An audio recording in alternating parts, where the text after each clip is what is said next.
ভারতের ১৪ লক্ষ সৈন্যের বিপরীতে বাংলাদেশের ১,৬০,০০০ সেনা সদস্য কি যুদ্ধে জয়লাভ করতে পারবে, তাই আলোচনা করব আজকের এই প্রতিবেদনে। আশা করি ভিডিওটি শেষ পর্যন্ত দেখলে অনেক কিছু জানতে এবং বুঝতে পারবেন। ভারত একটি বৃহৎ রাষ্ট্র, যার সামরিক বাহিনী আকারে বিশ্বের অন্যতম বৃহৎ। ভারতের ১৪ লক্ষ সক্রিয় সেনা সদস্যের বেশিরভাগই চীন ও পাকিস্তানের সঙ্গে সীমান্তে মোতায়েন রয়েছে। তবে বাংলাদেশের সঙ্গে ভারতের সীমান্তে কোনো উল্লেখযোগ্য সংঘাতের ইতিহাস নেই। তাই এখানে একটি বড় প্রশ্ন হলো, ভারত যদি কখনো বাংলাদেশকে লক্ষ্যবস্তু করে, তবে কি এই সামরিক শক্তির বিশাল পার্থক্য বাংলাদেশের জন্য বড় হুমকি হয়ে উঠবে? তার আগে প্রাথমিক ধারণা নেওয়া ভালো ভারত এবং বাংলাদেশের সামরিক বাহিনী সম্পর্কে। যেমন ভারতের হাতে রয়েছে ১৪ লক্ষ সামরিক বাহিনীর সেনা সদস্য, আধুনিক যুদ্ধ বিমান, সাবমেরিন, এয়ারক্রাফট ক্যারিয়ার এবং পারমাণবিক অস্ত্র।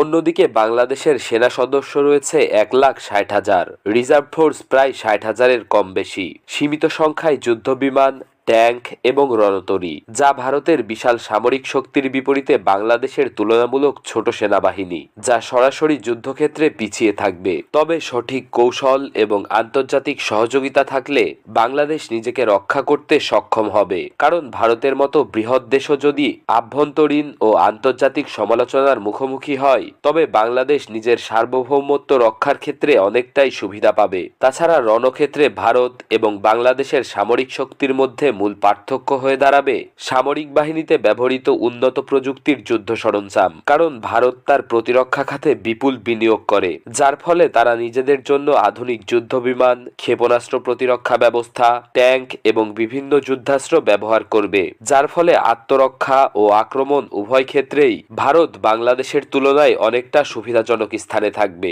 অন্যদিকে বাংলাদেশের সামরিক নীতি প্রতিরক্ষামূলক কৌশলের উপরে নির্ভরশীল হওয়ায় আক্রমণের ক্ষেত্রে অনেকটাই পিছিয়ে থাকবে। কিন্তু বাংলাদেশের স্বাধীনতা ধরে রাখতে বাংলাদেশ সেনাবাহিনী বাংলাদেশের কৌশলগতভাবে গুরুত্বপূর্ণ ভৌগোলিক অবস্থানকে কাজে লাগিয়ে গেরিলা যুদ্ধ করবে, যার পূর্ব অভিজ্ঞতা বাংলাদেশের কাছে রয়েছে ১৯৭১ সালের মহান মুক্তিযুদ্ধে। তাছাড়া বাংলাদেশ নদীমাতৃক দেশ হওয়ায় যে কোনো পদাতিক বাহিনীর জন্য অনেকটাই চ্যালেঞ্জিং এই ভূখণ্ড।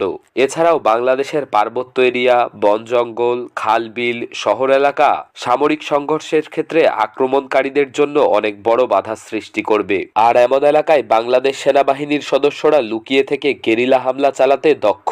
তাছাড়া ভারতের সেনা সংখ্যা বিশাল হলেও যুদ্ধক্ষেত্রে তাদের কিছু বড় চ্যালেঞ্জ রয়েছে, যেমন চীন এবং পাকিস্তানের দ্বিমুখী যুদ্ধের ঝুঁকি। কারণ চীন এবং পাকিস্তান উভয় দেশই ভারতের সবচেয়ে বড় প্রতিদ্বন্দ্বী। যদি ভারত বাংলাদেশে তাদের ৮০% সেনা নিয়ে আক্রমণ চালায়, তবে চীন পাকিস্তান সেই সুযোগ কাজে লাগিয়ে ভারতের বিরুদ্ধে তাদের অভিযান শুরু করতে পারে, যে রিস্ক ভারত নেবে না। তাছাড়া ভারতের আভ্যন্তরীণ রাজনীতি, অর্থনৈতিক বৈষম্য এবং বিচ্ছিন্নতাবাদী আন্দোলনের মতো চ্যালেঞ্জগুলো যুদ্ধকালীন সময়ে আরো বেড়ে যেতে পারে, যা ভারতের যুদ্ধ চালিয়ে নিতেও অনেক বড় সমস্যার সৃষ্টি করবে, যা বাংলাদেশকে আরো সুবিধা এনে দিবে। যার ফলে ভারত তার সেনা শক্তির ২০ থেকে ৩০% ব্যবহার করতে পারবে। এজন্য দীর্ঘমেয়াদী যুদ্ধ হলে বাংলাদেশের অল্প সংখ্যক সেনা সদস্যই ভারতের ৩ থেকে ৩.৫ লাখ সেনা সদস্যকে বিপুল পরিমাণের ড্যামেজ দিতে সক্ষম হবে। এজন্যই বাংলাদেশ সেনাবাহিনীর সদস্য সংখ্যা কম হলেও বাংলাদেশের কৌশল বিবেচনা করে বাংলাদেশের প্রেক্ষাপট অনুযায়ী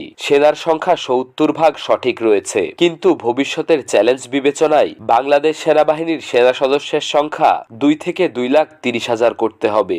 ধন্যবাদ সবাইকে। আমাদের এই প্রতিবেদনটি ভালো লাগলে আমাদের এই চ্যানেলটিকে সাবস্ক্রাইব করে রাখুন।